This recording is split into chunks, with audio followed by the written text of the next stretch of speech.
बच्चों, कैसे हो आप सब। एक बार फिर से आप सभी का स्वागत है बिहार सरकार के मेरा दूरदर्शन मेरा विद्यालय कार्यक्रम में।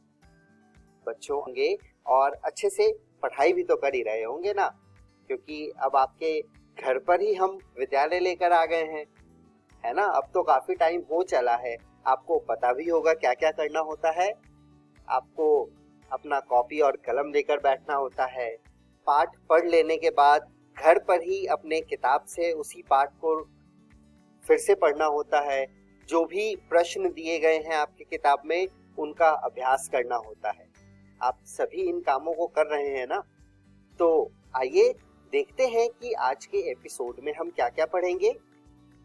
पिछले 2 दिनों से जैसा कि हम एक नए शो को आपके सामने लेकर के आए हैं, जो कि है युवा उद्यम कौशल शो, उसी का आगे का एपिसोड हम आज देखेंगे।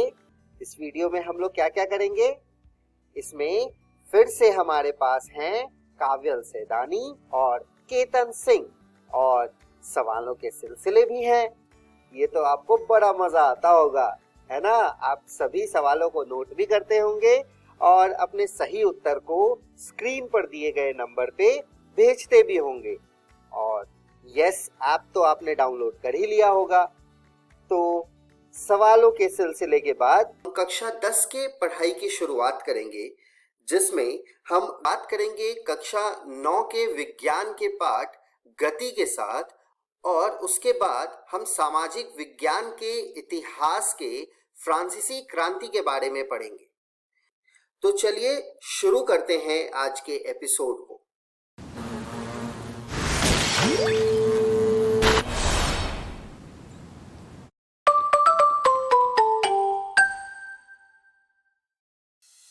Camera rolling, sound rolling, action. मैं हूँ काव्यल। और मैं हूँ केतन। मतलब मैं हूँ काव्यल मैं हूँ केतन। और आज आपका स्वागत है हमारे इस शो में, जिसका नाम है युवा उद्यमी कौशल शो। और जैसा कि आपने देखा है कि हम इस शो का सारा काम खुद ही हैंडल कर रहे हैं। Direction, camera, sound, background setting, costume, makeup, इसे कहते हैं DIY, यानी कि डू इट योरसेल्फ। वैसे काबिल, जिस हिसाब से हम लोग पूरा का पूरा स्टूडियो सेटअप से लेकर शूट तक खुद कर रहे हैं, मुझे लगता है कि हमको अपना बिजनेस स्टार्ट कर ही लेना चाहिए। वैसे आइडिया बुरा नहीं है, और इनफैक्ट मुझे तो ये लग रहा है कि आज हमको कुछ ऐसा ही बिजनेस आइडियाज के बारे में लोगों से बात करनी चाहिए। शायद हमारे साथ साथ लोगों को भी कोई बिजनेस आइडियाज आ जाएं। वंडरफुल। वो एक फेमस डायलॉग है ना, अम्मी जान कहती थी कोई बिजनेस छोटा या बड़ा नहीं होता।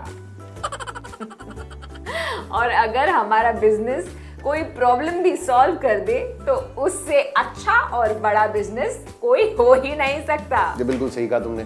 किसी भी बिजनेस प्लान में ना, जो सबसे इंपॉर्टेंट चीज होती है वो है कि वो सोसाइटी के किस गैप को पूरा कर रहा है। अगर आप किसी बिजनेस प्रोफेशनल से बात करें, वो आपसे सबसे पहले यही पूछेगा कि आपका बिजनेस प्लान कौन सा ऐसा गैप है जिसको पूरा कर रहा है, और हमेशा आपको यही समझाएंगे भी कि किसी भी बिजनेस आइडिया को सोचते वक्त ये जरूर ध्यान रखें कि आपका आइडिया किसी ना किसी गैप को पूरा करे। वैसे आपकी नॉलेज के लिए आपको बता दूं कि एंटरप्रेन्योर वर्ड फ्रांस में अंकित किया गया था, जिसका मतलब ही था कि एक ऐसा बिजनेस स्टार्ट करना जो किसी गैप यानी जरूरत को फिल करे। क्या बात है, यू आर एब्सोल्युटली राइट।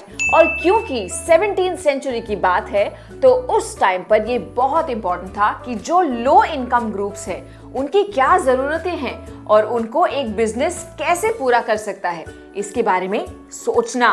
वैसे अगर आज की बात करें तो स्टार्टअप्स या फिर एंटरप्रेन्योर होने का मतलब ये है कि आप गैप या लोगों की जरूरतों को कैसे देखते हैं और किस स्मार्ट और एफिशिएंट तरीके से आप उस गैप को पूरा कर सकते हैं।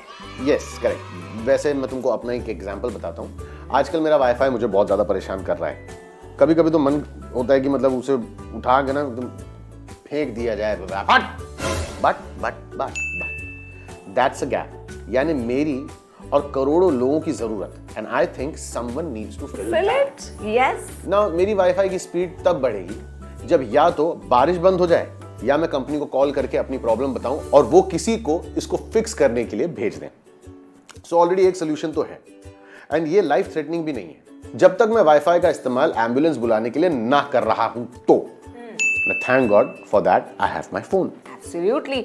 अब मैं समझ गई कि जो गैप शायद तुम्हारे लिए एग्जिस्ट करता है वो मेरे लिए शायद नहीं करता। सो गैप यानी जरूरत जो है वो व्यक्ति से व्यक्ति के लिए अलग अलग होता है। तो मेरे पास आप सबके लिए इतनी सारी सुपर इंस्पायरिंग एंटरप्रेन्योरल स्टोरीज हैं जो आपको सोचने के इस लेवल से उस लेवल तक लेके जाएंगी। लेकिन काश हमारे पास पूरा दिन होता यार। इतना टाइम तो है नहीं, लेकिन कोई बात नहीं, जितना भी टाइम है उसमें हम ट्राई करेंगे कि आपको कुछ बेस्ट कहानियां दिखा सके। सो तैयार हैं आप? ये देखिए। नमस्ते, मेरा नाम जीजो है और मैं डबा डिगो का सह संस्थापक हूँ। लोगों के पास एक जगह से दूसरे जगह तक आना और जाना एक बहुत बड़ा मुद्दा था। मूल रूप से शहरों में टैक्सी लेना बहुत महंगा है और पब्लिक ट्रांसपोर्ट लेने वालों के लिए बहुत समय लगता है और यही वजह है कि हम डबा डिगो की अवधारणा लेकर आए। इसलिए ग्राहक वास्तव में इलेक्ट्रिक स्कूटर किराए पर ले सकते हैं। इसे चलाने के लिए किसी लाइसेंस की आवश्यकता नहीं है और इस उत्पाद से हम वास्तव में उन लाखों भारतीयों को गतिशीलता प्रदान कर सकते हैं जिनके पास या तो कोई पहुंच नहीं है या अपना वाहन खरीदने का कोई साधन नहीं है। इसे पूरी तरह से चार्ज होने में लगभग 3 से 3.5 घंटे लगते हैं और फिर इससे 60 से 70 किलोमीटर के बीच कहीं भी यात्रा कर सकते हैं। इसलिए वर्तमान में हम प्रमुख टियर 1 शहरों में विस्तार करना चाहते हैं और अगले 5 वर्षों में हम चाहते हैं कि 50 शहरों में विस्तार हो और हमारे पास करीब 500,000 इलेक्ट्रिक स्कूटर भी हों। वाह, मजा आ गया यार। आई थिंक ये वीडियोस देखकर काफी ज्यादा इंस्पायर हुए होंगे हमारे नौजवान। और जैसा कि हमने अभी बताया, वीडियोस में जो कॉमन चीज थी वो ये है कि ये एक गैप को पूरा कर रहे हैं। बिल्कुल, दैट्स राइट। और हम किसी भी लैंग्वेज में क्यों ना बोले, असली बात यही है कि हम सब एक अच्छा बिजनेस आइडिया ढूंढ रहे हैं और अच्छे बिजनेस आइडियाज शोध करने से शुरू होते हैं। अब देखो, मधुबनी के 2 नौजवान सत्यम और मीनू, इन दोनों ने हमें प्रश्न भेजे हैं क्योंकि वो भी अपना बिजनेस प्लानिंग कर रहे हैं। आइए इनके प्रश्न सुनते हैं। प्लास्टिक जो कि हमारे पर्यावरण को इतना नुकसान पहुंचाती है, हम इसका पूर्ण नवीकरण या पूर्ण चक्रण कैसे करेंगे? तो सत्यम, बहुत सारे आइडियाज मन में आते हैं, जैसे कि आप घर में जितने भी प्लास्टिक बॉटल्स हैं, आप उनको आधे में काट के उनमें पौधे उगा सकते हैं या उन्हें घर में फिर से अलग जरूरतों के लिए यूज कर सकते हैं। Hello, DIY youth skill show. मेरा नाम मीनू है, मैं मधुबनी जिले से हूँ। मेरा एक प्रश्न है, सौर ऊर्जा के अलावा ऐसी और कौन सी साफ ऊर्जाएं हैं जिनका इस्तेमाल हम अपने दैनिक जीवन शैली में कर सकते हैं? करेक्ट। एंड मीनू, आपको मैं जवाब एक शब्द में दे सकता हूं, बायोमास। बायोमास से हमें साफ बिजली मिलती है जो पर्यावरण के लिए हानिकारक भी नहीं है। इसके बारे में और बायोगैस के बारे में आप लोग जरूर थोड़ी पढ़ाई कीजिए, अपना रिसर्च कीजिए, शोध कीजिए। ओके, लेकिन कोई भी एक प्रॉब्लम ढूंढो और अगर उस प्रॉब्लम का सॉल्यूशन मिल जाए ना, तो वो सॉल्यूशन मुझ पे, तुम पे और कितने सारे लोगों पे लागू होता है, कितने सारे लोगों की मदद हो जाएगी। और फिर अगर आप उस सॉल्यूशन का बिजनेस बना सके और एंटरप्रेन्योर बन जाए, तो आपकी तो चांदी हो जाती है। वैसे भी जो भी सॉल्यूशन प्रोवाइडर्स होते हैं या जो भी एंटरप्रेन्योर्स होते हैं, उनकी कितनी इज्जत और कितनी रिस्पेक्ट होती है ना दुनिया में। केतन, कुछ लोग ना सही में बहुत अच्छा काम कर रहे हैं और कुछ लोग ओके। वाह, ये तुमने एंड में से ओके सर पे साफा लगा के लग रहा है 70 की पिक्चर में किसी जितेंद्र नामक एक्टर के साथ बैडमिंटन खेल के आ रही हो। इस इज अ रेट्रो लुक क्या? हाँ, रेट्रो लुक है ये। लेकिन बहुत ही अच्छे तरह से फर्क समझाया। उसी के लिए दुनिया ने एक और वर्ड दिया है जिसे हम कहते हैं सोशल एंटरप्रेन्योर। ये वो लोग हैं जो एक्चुअल में किसी की मदद करने के लिए कुछ स्टार्टअप करते हैं, ना कि सिर्फ पैसा कमाने के लिए। ऐसे लोगों को मेरा दिल से सैल्यूट। लेकिन सच ये भी है कि सोशल एंटरप्रेन्योर बनना इतना भी सरल और आसान नहीं है। बट जहां चाह वहां राह, ऐसी एक सक्सेसफुल सोशल एंटरप्रेन्योर की स्टोरी मैं आपको दिखाता हूं और ये देखना शुरू करो। मैंने पिछले 7 वर्षों में कर्नाटक के लगभग 300 सरकारी विद्यालयों का दौरा किया। बच्चों का कहना है कि वे शौचालय का उपयोग नहीं कर सकते क्योंकि वे अस्वच्छ हैं, लेकिन वे इसका कारण और इसके लिए जिम्मेदार लोगों को नहीं जानते। यह मासिक धर्म सत्र या अपशिष्ट प्रबंधन पर एक सत्र और स्वच्छता जागरूकता पर अपशिष्ट या सत्र का पुनः उपयोग, वे गतिविधियों के माध्यम से वास्तविक दुनिया की समस्याओं को हल करने का प्रयास करते हैं। यह व्यवहार में परिवर्तन लाता है और गतिविधियों के कारण उनके संचार डेटा, अभिविन्यास और कौशल पर अन्य सुधार होगा। हम उनके कौशल और रचनात्मकता को सामने लाकर समस्याओं को हल करने का प्रयास कर रहे हैं। मेरा उद्देश्य सरकारी विद्यालय के बच्चों को स्वच्छ और सुरक्षित शौचालय उपलब्ध कराना है। मैं राष्ट्रीय राजमार्ग 75 पर भी ध्यान केंद्रित कर रही हूँ। इस राजमार्ग में 14 स्वच्छ भारत शौचालय हैं, जिनमें से केवल 4 खुले हैं और अन्य 10 हमेशा बंद रहते हैं। मैं महिलाओं को राष्ट्रीय राजमार्ग पर स्वच्छ और सुरक्षित सार्वजनिक शौचालय उपलब्ध कराने के लिए काम कर रही हूँ। वूहू! ये देख के तो मुझे फुल कॉन्फिडेंस आ गया कि मुझे भी बस ऐसा ही कुछ करना है। यस, बट यू नो, इन लोगों को कितने सारे चैलेंजेस और रुकावटों का सामना करना पड़ता है भाई साहब। सबसे पहले तो खुद से सवाल की आखिर ये काम क्यों, और जब खुद को कन्विंस कर लो तो सामने खड़ा होता है हमारा समाज और हमारी सोसाइटी का। तो ये उसूल है कि चाहे आप कितना भी अच्छा काम क्यों ना कर लो, लोगों को साफ पानी दे दो, जॉब्स दे दो या कम प्राइस में सैनिटरी पैड्स दे दो, पर जब तक आपका बिजनेस अच्छे पैसे ना कमाए, लोगों की नजर में वो अरे फ्लॉप है, डूब गया है, बकवास चल रहा है। एक्चुअली चीजें निरंतर बदलती रहती हैं हमारे नजरिए के हिसाब से। हमारा खुद का दृष्टिकोण कितना मुश्किल है ये बोलना कि कब सही है, कब गलत, कब सच्चा और कब बनावटी। पर ये बात भी पक्की है कि भले आप कितना भी अच्छा काम कर रहे हो, लेकिन अगर मुनाफा नहीं बना पा रहे हैं तो आपका काम शायद सस्टेनेबल नहीं है। तो इसका सलूशन आया एक नए आइडिया से, सोशल वेंचर्स, यानी एक ऐसा स्मार्ट और इफेक्टिव तरीका जिसमें आप अपने प्रोडक्ट के लिए एक सब्सिडाइज्ड प्राइस, यानी एक बहुत ही नॉमिनल प्राइस फिक्स कर सकते हैं, जिससे आप प्रॉफिट भी कमा सकते हैं और लाखों लोगों की मदद भी हो जाएगी। तो काबिल, आज तुम्हारे पास हमारे और जो लोग हमको देख रहे हैं उनके लिए क्या है? अच्छा हुआ तुमने पूछ लिया, क्योंकि इसके पहले सत्यम और मीनू, वो 2 मधुबनी के नौजवान जिसको हम अभी अभी मिले थे, उन्होंने हमें 2 और सवाल भेजे हैं। चलो उसे सुनते हैं। अगर हम सिंथेटिक पैड का इस्तेमाल कर रहे हैं तो हम इसका सुरक्षित निस्तारण कैसे करेंगे? Hello, DIY youth skill show. मेरा नाम सत्यम है और मैं मधुबनी से हूँ, और आज मैं आप सबों से एक प्रश्न पूछना चाहता हूँ। क्या माहवारी लड़कियों की दैनिक दिनचर्या बदल देती है? अगर हाँ तो क्यों और कैसे? बहुत अच्छा सवाल है, एम्बैरेस होने की किसी को जरूरत नहीं है। एंड आई थिंक ये दोनों बहुत ही इंपॉर्टेंट सवाल पूछे गए हैं। एक्चुअली लड़कियों को कभी ये नहीं लगना चाहिए कि उनकी माहवारी उनको कोई भी काम करने से रोक रही है, लेकिन सच यही है कि ऐसा होता है। अगर मैं आपकी जगह होता तो मैं ये प्रॉब्लम को सॉल्व करता अपनी design thinking and interview skills को यूज करके।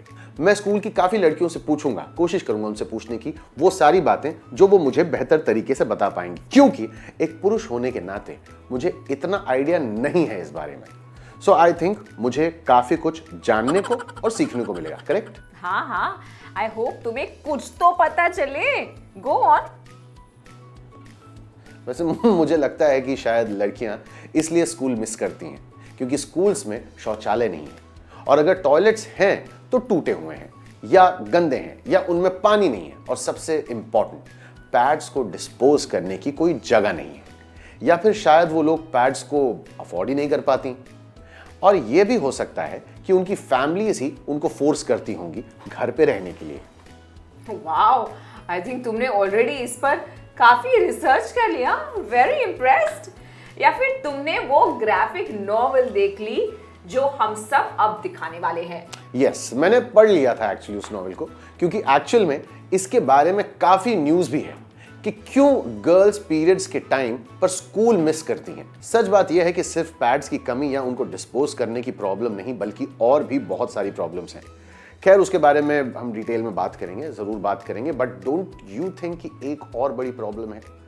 क्या? वो ये कि नॉर्थ इंडिया में मोस्टली केमिस्ट शॉप ओनर्स मर्द हैं, तो आई थिंक लड़कियों के लिए शायद एम्बैरेसिंग हो जाता होगा ऐसे शॉप पर जाना और पुरुषों से पैड्स मांगना, लेकिन आपको इसमें एम्बैरेस होने की जरूरत नहीं है।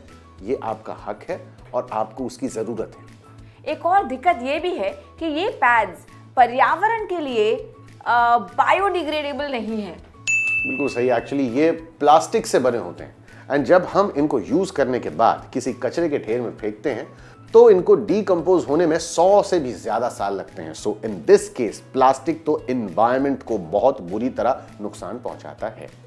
सो कुल मिला के मतलब ये हुआ कि एक तरीके से तो अच्छा ही है कि लाखों लड़कियां पैड्स यूज करती हैं, पर वहीं एनवायरनमेंट के लिए दिस इज वेरी डेंजरस, यानी पर्यावरण के लिए ये हानिकारक है।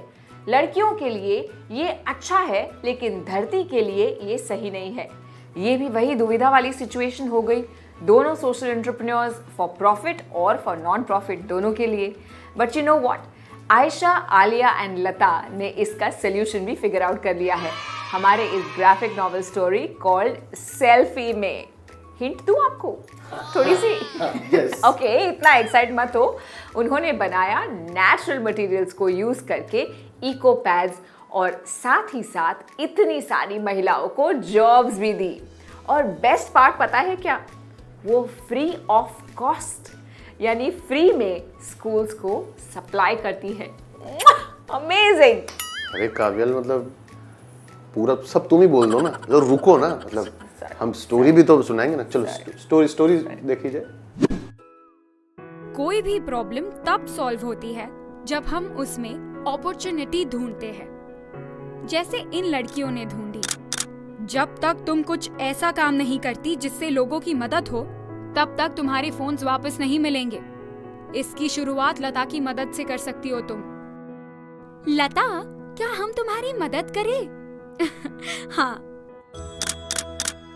ये कचरा क्यों जलाया है? तुम ये क्या कर रही हो? कचरा कहाँ से आता है और कहाँ जाता है, इसका पता लगाने के लिए मैं रिसर्च कर रही हूँ। छी, तो क्या तुम हमारी स्कूल टॉयलेट में पड़ी सैनिटरी पैड्स का भी फोटो लोगी? हाँ। माँ, हम आज लता की हेल्प नहीं कर सकते, हमें पीरियड्स आए हैं। पीरियड से किसी को भी रुकना नहीं चाहिए। आइडिया, क्यों ना हम लड़कियों को अनस्टॉपेबल बनाने के लिए सैनिटरी पैड्स बनाएं? इसके बाद तो हमारे फोन जरूर वापस मिल जाएंगे। लेकिन सबसे पहले रिसर्च। आप कपड़ा इस्तेमाल करती है या पैड्स? महीने में पैड्स पर कितना खर्चा आता है? आप कौन कौन सी ब्रांड के सैनिटरी पैड्स बेचते हैं? हम एक किफायती मशीन खरीदेंगे और कच्चे माल के लिए महिलाओं से बात करेंगे। पर पैसे कहाँ से लाएंगे?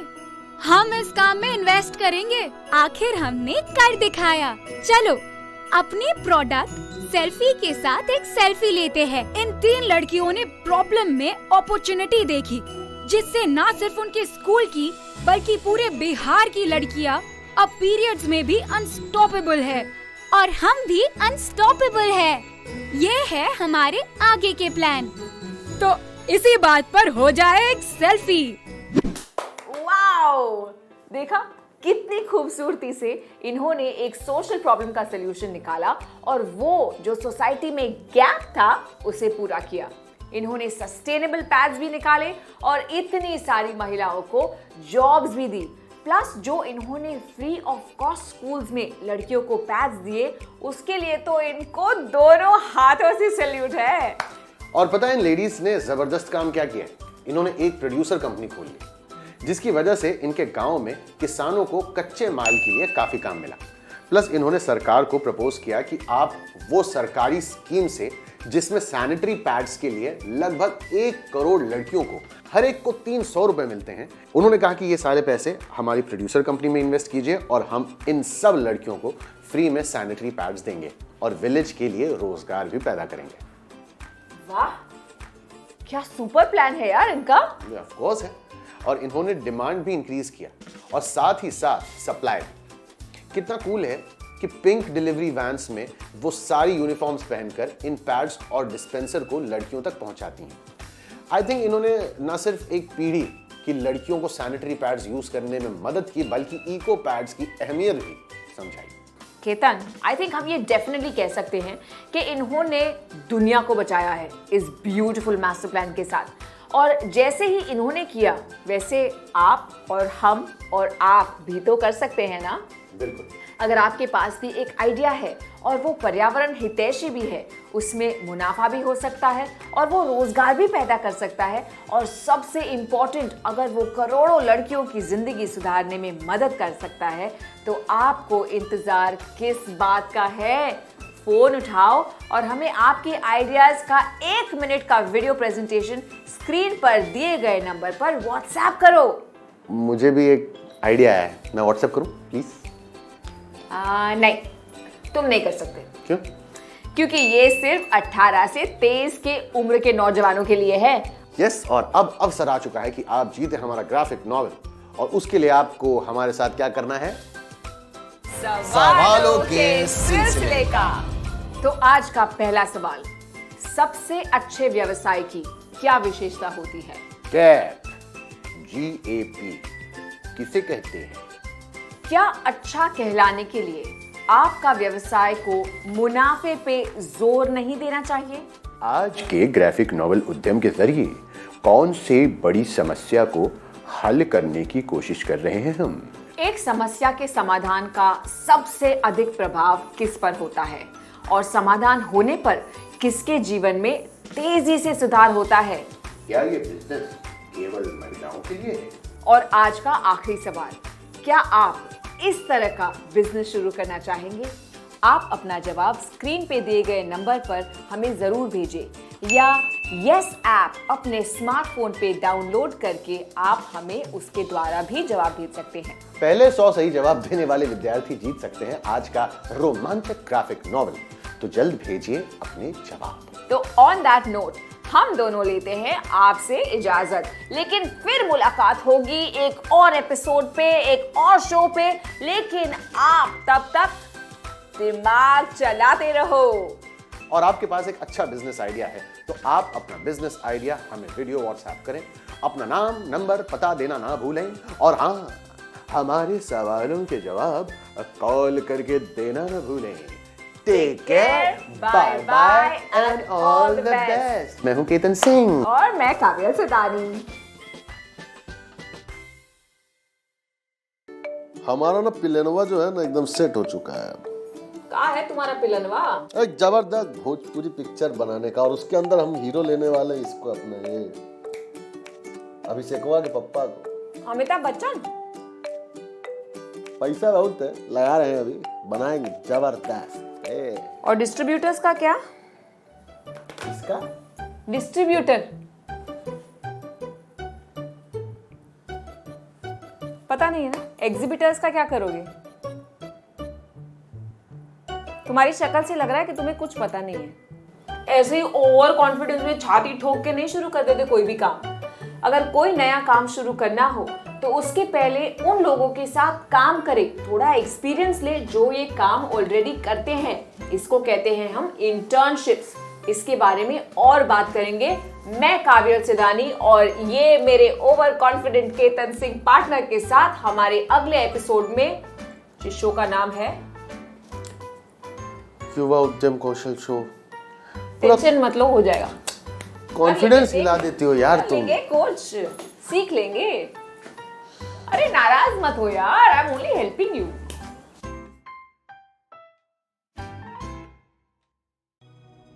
नमस्कार दोस्तों, इस वीडियो को शुरू करने से पहले हम पिछली वीडियो में पूछे गए सवाल पर चर्चा करते हैं। पिछली वीडियो में आपसे क्या प्रश्न पूछा गया था कि आप अपने घर से सुबह चलते हैं अपने स्कूल के लिए, जो कि 4 किलोमीटर दूर है, लेकिन आप स्कूल उस रास्ते से नहीं जा सकते और आपको घूम कर जाना पड़ता है, जो कि 7 किलोमीटर का पड़ता है। तो इसमें आपके घर से स्कूल तक की दूरी कितनी होगी और घर से स्कूल तक का विस्थापन क्या होगा? इसका उत्तर है कि घर से स्कूल तक की दूरी होगी 7 किलोमीटर और विस्थापन होगा 4 किलोमीटर। आज की वीडियो में हम जानेंगे कि यूनिट यानी कि मात्रक क्या होता है। इसके बाद हम एसआई यूनिट के बारे में पढ़ेंगे। फिर हम अदिश राशि यानी कि स्केलर क्वांटिटी और सदिश राशि यानी जिसे हम इंग्लिश में वेक्टर क्वांटिटी कहते हैं, इनको समझेंगे। तो चलिए शुरू करते हैं और जानते हैं कि यूनिट क्या होता है। तो दोस्तों, यूनिट किसी भी मात्रा का मानक माप होता है।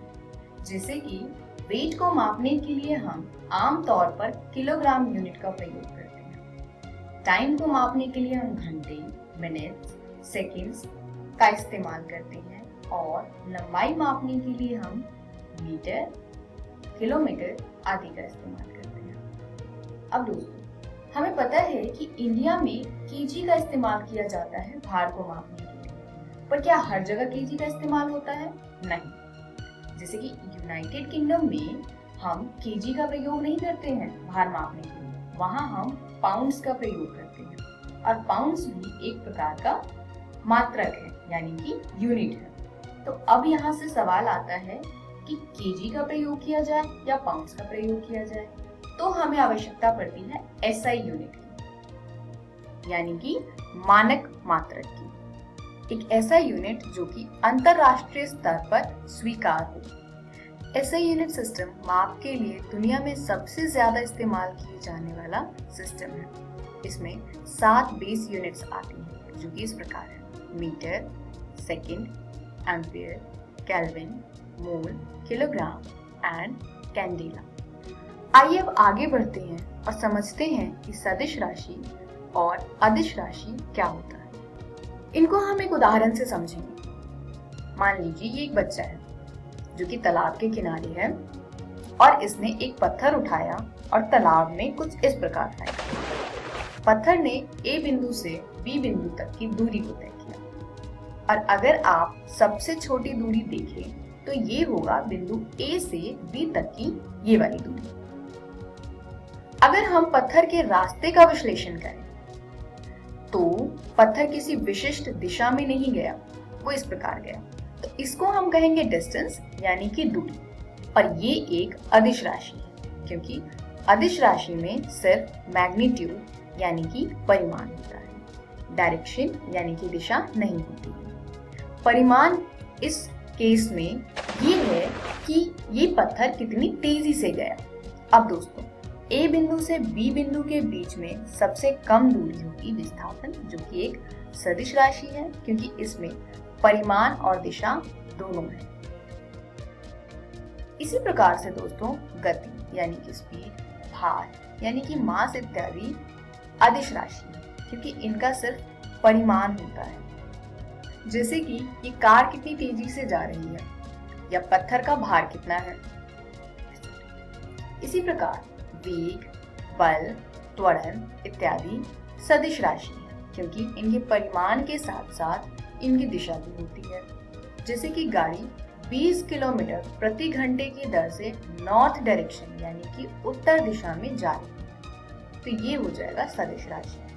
आशा करती हूँ कि आपको पढ़ाई गई सारी बातें समझ आई होंगी। मिलते हैं अगले वीडियो में। धन्यवाद।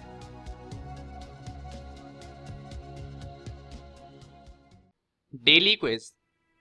क्वेश्चन 1, निम्न में से कौन सा सदिश मात्रक है?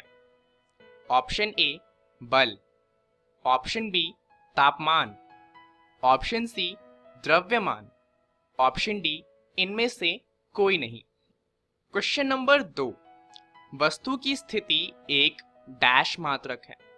ऑप्शन ए अदिश, ऑप्शन बी सदिश, ऑप्शन सी वस्तु के स्थान का। ऑप्शन डी इनमें से कोई नहीं। क्वेश्चन नंबर 3, लंबाई का एसआई मात्रक क्या है? Option A kilogram, option B kilometre, option C metre, option D second. Question number 4, द्रव्यमान का एसआई मात्रक क्या है? Option A kilogram, option B gram, option C ton, option D metre. Question number 5, प्रारंभिक व अंतिम स्थिति के बीच की न्यूनतम दूरी को वस्तु का डैश कहते हैं। ऑप्शन ए दूरी, ऑप्शन बी गति, ऑप्शन सी विस्थापन, ऑप्शन डी वेग। सही उत्तर 1A, 2B, 3C, 4A, 5C। Hello दोस्तों, आज हम पढ़ेंगे इतिहास के पाठ 3। इस पाठ का नाम है फ्रांस की क्रांति। दोस्तों, इस वीडियो में हम जानेंगे कि फ्रांस की क्रांति या जिसे हम फ्रांसीसी क्रांति भी कहते हैं, उसकी विश्व के इतिहास में क्या भूमिका रही। हम ये भी जानेंगे कि इस फ्रांसीसी क्रांति के राजनीतिक, सामाजिक और आर्थिक कारण क्या थे। तो चलिए आज का पाठ शुरू करते हैं। 1789 की फ्रांस की क्रांति ने यूरोप में एक नया दौर शुरू किया। इस क्रांति के शुरू होने से यूरोप में राजतांत्रिक व्यवस्था का अंत शुरू हुआ। सिर्फ यही नहीं, फ्रांस की सामाजिक व्यवस्था में नए विचार आए, जो कि थे स्वतंत्रता, समानता और बंधुत्व। दोस्तों, इन 3 विचारों को फ्रांस की विश्व के इतिहास में अहम विरासत माना जाता है। दोस्तों, जैसा कि आपको याद हो, हमने पिछले पाठ में पढ़ा था कि अमेरिकी स्वतंत्रता संग्राम से लौटने के बाद फ्रांसीसी सैनिकों ने अपने देश जाकर फ्रांस की जनता के बीच राजतंत्र के बारे में जागरूकता फैलाई। दोस्तों, अमेरिकी स्वतंत्रता संग्राम में फ्रांस ने इंग्लैंड के विरुद्ध लड़ाई की। अमेरिका से प्रभावित हो अब फ्रांस की बारी थी कि वो अपने देश में बदलाव लाए। चलिए देखते हैं फ्रांस की क्रांति शुरू होने के कारण क्या थे। सबसे पहले हम बात करेंगे राजनीतिक कारणों की। दोस्तों, फ्रांस में राजतांत्रिक शासन व्यवस्था थी। 1774 में बूर्बो राजवंश के लुई 16 गद्दी पर बैठे। दोस्तों, लुई 16 एक निरंकुश और अयोग्य राजा थे। वे फिजूल खर्ची भी बहुत ज्यादा करते थे। इस राजा का विवाह ऑस्ट्रिया की राजकुमारी मैरी अंतोइनेट से हुआ था। अपने पति की तरह ये राजकुमारी भी बहुत खर्चीली थी। मैरी अंतोइनेट उत्सवों में बहुत पैसे उड़ाती थी और जो भी उनके जान पहचान के लोग थे, उनकी मदद करने के लिए वह राजकार्यों में भी दखल अंदाजी करती।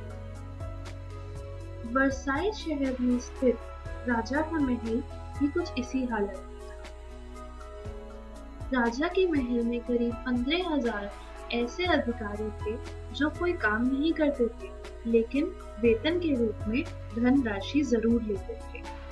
ये दोनों खर्चीले तो थे ही, साथ साथ इनके शासन के दौरान फ्रांस की आर्थिक स्थिति भी बहुत नाजुक थी। दोस्तों, जैसा कि हमने पहले भी पढ़ा था कि अमेरिकी स्वतंत्रता संग्राम में फ्रांस ने अमेरिका की सहायता करी और वहां के 13 उपनिवेशों को आजाद करवाया। इस कारण फ्रांस का खर्चा 10 अरब लीवरे से भी ज्यादा बढ़ गया था। दोस्तों, लीवरे फ्रांस की पुरानी मुद्रा का नाम है। दोस्तों, जैसा कि हमने पिछले पाठ में पढ़ा था, सप्तवर्षीय युद्ध जो फ्रांस और इंग्लैंड के बीच लड़ा गया था, उसके कारण भी फ्रांस का वित्तीय गड़बड़ाया हुआ था। लुई 16 का अपने राजतंत्र पर इस कारण नियंत्रण नहीं रहा। दोस्तों, क्या आप जानते हैं, फ्रांस की राजतांत्रिक व्यवस्था में एक संसदीय संस्था थी जिसे स्टेट्स जनरल कहा जाता है। लेकिन इस संसदीय व्यवस्था का भी कोई फायदा नहीं था, क्योंकि सन 1614 के बाद 175 वर्षों तक इस संस्था में कोई बैठक नहीं हुई। इसी के साथ साथ राजा की निरंकुश नीतियों पर रोक लगाने के लिए फ्रांस में एक पार्लियामेंट नाम की संस्था भी गठित की गई। इस संस्था को न्यायालय के रूप में गठित किया गया। लेकिन इस संस्था पर भी राजतंत्र ने पूरा नियंत्रण रखने की कोशिश करी। यहाँ के न्यायाधीशों के पद कुलीन वर्ग के लिए सुरक्षित किए जाते थे, ताकि आवश्यकता पड़ने पर राजा इन्हें पैसे के बल पर अपनी बात मानने के लिए बाध्य कर सके। दोनों राजा और रानी मिलकर अपने शासन का दुरुपयोग करते थे, जिससे जनसाधारण राजतंत्र के बिल्कुल खिलाफ हो गए थे। राजतंत्र के इस हालात के चलते सन 1789 तक आते आते जनसाधारण शासन में भाग लेने के लिए उतावला होने लगे। चलिए देखते हैं इस क्रांति से पहले फ्रांस की सामाजिक व्यवस्था किस तरह थी और जानते हैं कि इस क्रांति के सामाजिक कारण क्या थे। 18वीं शताब्दी में फ्रांस के समाज का विभाजन 3 एस्टेट्स यानी कि श्रेणियों में बटा था। चलिए देखते हैं ये श्रेणियां किस प्रकार थी। दोस्तों, हम इन श्रेणियों को एस्टेट कहते हैं। प्रथम एस्टेट पर थे पादरी, जिनकी जनसंख्या लगभग 1,30,000 थी। अंग्रेजी में पादरी को क्लर्जी कहते हैं। दूसरे एस्टेट पर थे अभिजात वर्ग या फिर कुलीन वर्ग। अंग्रेजी में इन्हें नोबिलिटी कहते हैं। इस वर्ग में 40 लाख व्यक्ति थे। तीसरे वर्ग में आते थे जनसाधारण, जिसमें बड़े व्यापारी, शिक्षित वर्ग, किसान, नौकरी मजदूर आदि होते थे। दोस्तों, तीसरे एस्टेट की जनसंख्या लगभग 2.5 करोड़ थी। फ्रांस का 90% बनाने वाली ये तीसरी एस्टेट बहुत असंतोष में थी, क्योंकि इन्हें तरह तरह के कर चुकाने पड़ते थे। स्वामी की सेवा करना, उनके घर और खेत में काम करना, सैन्य सेवाएं और कई कठिन काम इस वर्ग के हिस्से में आते थे। डॉक्टर, वकील, जज, अध्यापक, शिक्षक, लेखक आदि इस वर्ग में शामिल थे, जो शहरी क्षेत्र में रहते थे। ये मिलकर मध्यम वर्ग बनाते थे। दोस्तों, अंग्रेजी में मध्यम वर्ग को कहते हैं बुर्जुआ।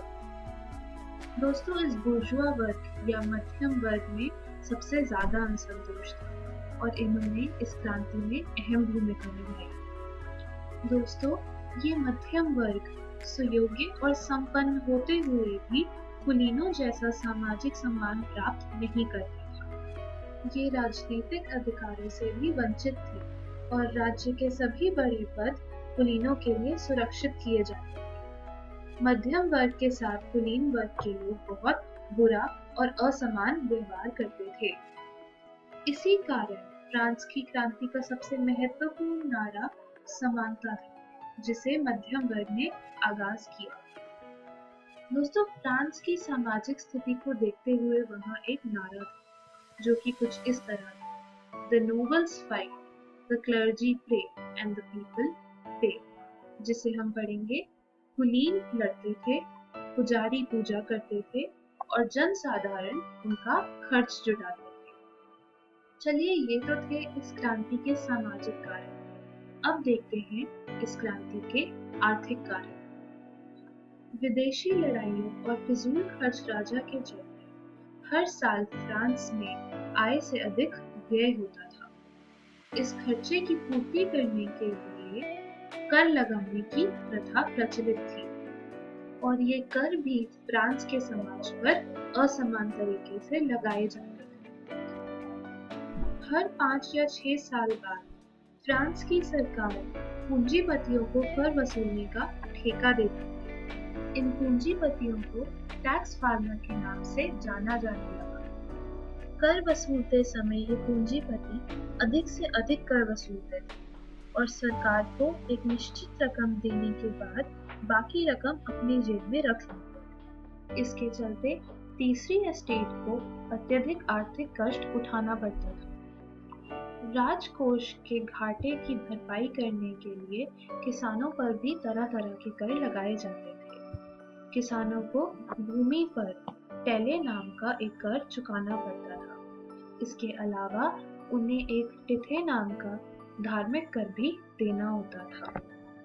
इन करों के चलते किसानों की आर्थिक स्थिति दयनीय होती जा रही थी। इन करों के बोझ के साथ ही साथ इस समय यूरोप में औद्योगिक क्रांति हो चुकी थी, जिसके चलते देश में मशीनों का प्रयोग शुरू हो गया था। इसकी वजह से हाथ से काम करने वाले कारीगर और मजदूर बेरोजगार हो गए।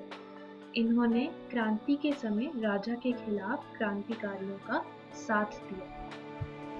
चलिए दोस्तों, आज के इस पाठ में बस इतना ही। मैं आशा करती हूँ कि आज हमने जो भी पढ़ा आपको समझ में आया होगा। इस वीडियो में हमने सीखा फ्रांस के राजा लुई 16 और रानी एंटोनेट की अयोग्यता के बारे में और फ्रांसीसी क्रांति शुरू होने के राजनीतिक, सामाजिक और आर्थिक कारण क्या थे। दोस्तों, आप घर जाकर अपनी इतिहास की पुस्तक इतिहास की दुनिया से पाठ 3, जिसका नाम है फ्रांस की क्रांति, जरूर पढ़िएगा। अगले पाठ में हम देखेंगे कि फ्रांस की क्रांति के सैनिक, धार्मिक, बौद्धिक और विदेशी कारण क्या थे। धन्यवाद। हेलो दोस्तों, ये है आपके इतिहास के पाठ 3 फ्रांस की क्रांति के भाग 1 का डेली टेक्स्ट। आपका पहला प्रश्न है, फ्रांस की संसदीय संस्था का नाम क्या था? एस्टेट जनरल, वेस्टमिंस्टर संसद, स्टेट्स जनरल या इसमें से कोई नहीं। आपका अगला प्रश्न है, 1774 में फ्रांस की गद्दी किस राजा ने संभाली? लुई 14, जॉर्ज तृतीय, मैरी 16 या लुई 16? आपका अगला प्रश्न है, फ्रांस में द्वितीय एस्टेट कौन सी थी? पादरी, जनसाधारण, कुलीन वर्ग या किसान? आपका अगला प्रश्न है, मध्यम वर्ग को अंग्रेजी में क्या कहते हैं? नोबल, बुर्जुआ, क्लर्जी या एस्टेट?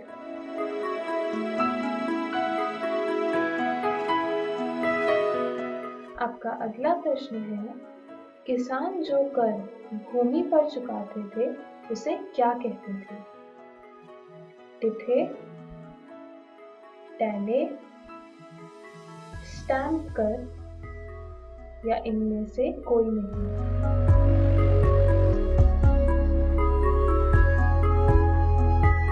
चलिए दोस्तों, इन प्रश्नों के सही उत्तर जानते हैं।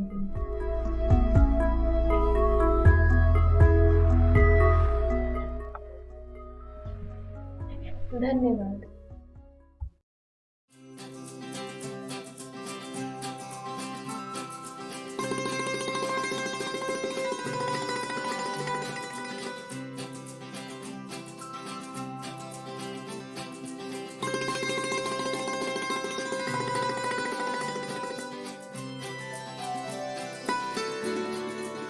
Good morning teacher. Good morning बच्चों, आज हम कुछ नया सीखने वाले हैं। वाव, हम क्या नया सीखने वाले हैं टीचर? वंदना, आज हम अपने रचनात्मक विचारों के जरिए समस्याओं को हल करेंगे। बच्चों, अब मुझे कौन बताएगा कि इस रेखा को बिना छुए छोटी कैसे किया जा सकता है? मगर टीचर, ये तो असंभव है। बच्चों, क्या आप भूल गए कि हर समस्या का हल होता है? सभी अपनी बुद्धि का इस्तेमाल करो और सोचकर इसका हल बताओ। टीचर, मैं बताऊं? अरे वाह रवि, यहाँ आओ और इस रेखा को छोटी करके दिखाओ। बहुत अच्छा रवि। देखा बच्चों, अपनी बुद्धि का इस्तेमाल करके सभी मुश्किलें हल की जा सकती हैं। यह तो बस एक उदाहरण था, पर जब आप बड़े होंगे तब आपको ढेरों चुनौतियों का सामना करना पड़ेगा, जिन्हें आप अपने ज्ञान, बुद्धि और विचारों से हल कर पाएंगे। तो टीचर, हम अपने विचारों को दुनिया के सामने अभी कैसे ला सकते हैं? अच्छा सवाल है। यदि आपको अपने विचारों को आगे बढ़ाना है तो प्रतिष्ठित इंस्पायर अवार्ड्स मानक में जरूर भाग लेना चाहिए। इंस्पायर अवार्ड्स वो क्या है टीचर? इंस्पायर अवार्ड्स मानक एक राष्ट्रीय प्रतियोगिता है जिसका आयोजन विज्ञान और प्रौद्योगिकी विभाग, भारत सरकार और राष्ट्रीय नव प्रवर्तन प्रतिष्ठान भारत NIF द्वारा किया जाता है। यह अवार्ड्स बच्चों को जीवन सरल करने वाले उनके अभिनव विचारों और नव प्रवर्तनों को आगे बढ़ाने के लिए दिया जाता है। मैं आपको कुछ उदाहरणों से समझाती हूँ। महाराष्ट्र के रहने वाले नीरज पसपुले ने सभागार की कुर्सियों में एक संकेतक लगाने का विचार दिया, जिससे सभागार में प्रवेश करते ही व्यक्ति को खाली कुर्सी की पहचान संकेतक से हो जाए और वह अपनी नजदीक की खाली कुर्सी का चयन कर सके। दमन और दीव के रहने वाले प्रेम, अंकुश और शिवानी ने सड़क के किनारे भरे हुए कूड़ेदान के बाहर बिखरे कूड़े को देखा।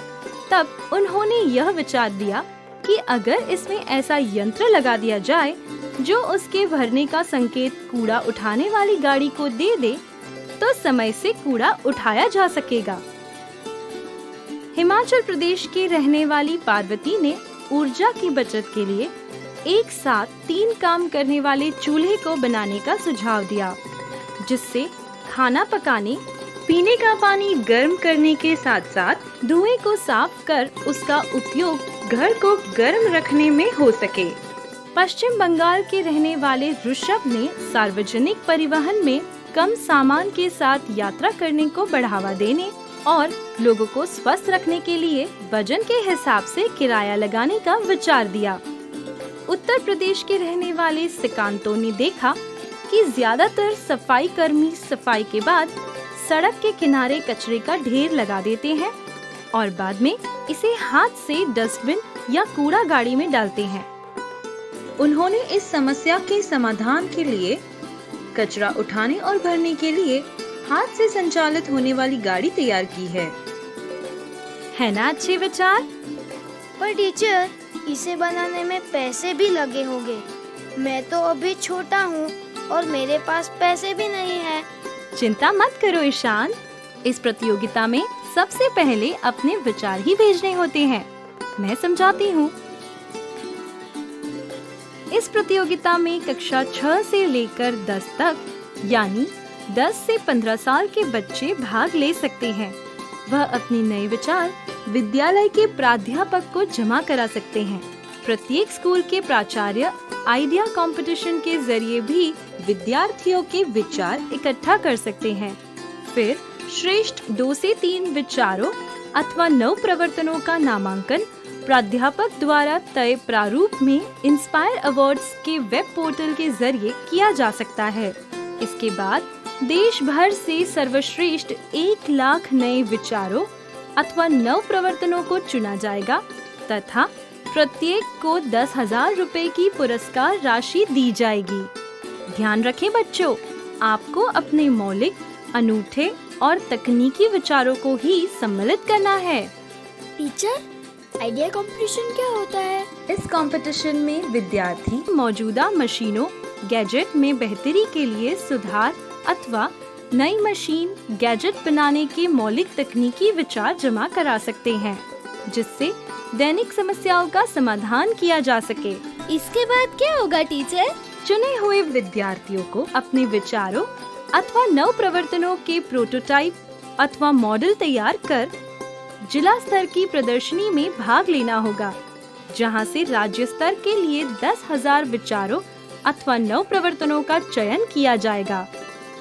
राज्य स्तर की प्रदर्शनी से कुल 1,000 विचारों अथवा नव प्रवर्तनों का राष्ट्रीय स्तर की प्रदर्शनी के लिए चयन किया जाएगा। इस स्तर पर NIF देश के विभिन्न तकनीकी संस्थानों के सहयोग से विद्यार्थियों के प्रोटोटाइप अथवा मॉडल विकसित करने में मदद और सलाह उपलब्ध कराएगा। इन प्रोटोटाइप अथवा मॉडल को राष्ट्रीय स्तर की प्रदर्शनी में प्रदर्शित किया जाएगा। वाह टीचर, लेकिन हमारे विचारों का चयन किस प्रकार किया जाएगा?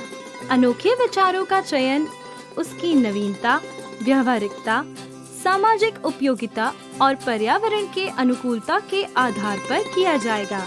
इसके अलावा यह भी देखा जाएगा कि फिलहाल मौजूद तकनीकी से यह कितना बेहतर है। ये तो बहुत अच्छा है टीचर, लेकिन राष्ट्रीय स्तर से कितने प्रोटोटाइप चुने जाएंगे? ऋतु, राष्ट्रीय स्तर की प्रदर्शनी में 60 विशिष्ट प्रोटोटाइप अथवा नव प्रवर्तनों का चयन किया जाएगा, जिसे नई दिल्ली स्थित राष्ट्रपति भवन में आयोजित होने वाले नव प्रवर्तन उत्सव यानी फेस्टिवल ऑफ इनोवेशन में प्रदर्शित और पुरस्कृत किया जाएगा। वाव! तो बच्चों, कौन कौन तैयार है? मैं। यह हुई ना बात। इंस्पायर अवार्ड्स में भाग लेने के लिए लॉग ऑन करें www.inspire-dst.gov.in। अधिक जानकारी के लिए लॉग ऑन करें www.nif.org.in/inspire-awards।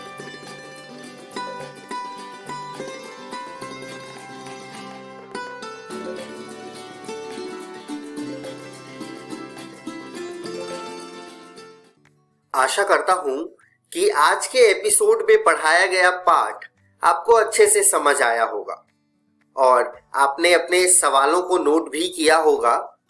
तो आप अपने उस सवाल को उन्नयन ऐप पर पोस्ट कर सकते हैं और ग्लोबल एक्सपर्ट से अपने जवाब को पा सकते हैं। बच्चों, आप अपने सवाल को हमारे दिए गए नंबर पर संपर्क कर भी अपने सवालों का हल जान सकते हैं। स्क्रीन पर जो नंबर दिया गया है उसे नोट कर लीजिए। अगर आप हमें ईमेल करना चाहें तो ईमेल भी कर सकते हैं। स्क्रीन पर ईमेल आईडी दी हुई है, नोट कर लीजिए। यह वीडियो BEPC के वेबसाइट पर भी उपलब्ध है, तो आप वेबसाइट नोट कर लीजिए www.bepcssa.in। इस वेबसाइट पर डिजिटल लर्निंग सेक्शन में जाकर भी आप इस वीडियो को देख सकते हैं। मिलते हैं बच्चों अगले एपिसोड में कुछ और रोचक कहानी और कुछ और पाठ के साथ। तब तक के लिए घर पर रहें, सुरक्षित रहें और पढ़ते रहें। बाय बाय बच्चों।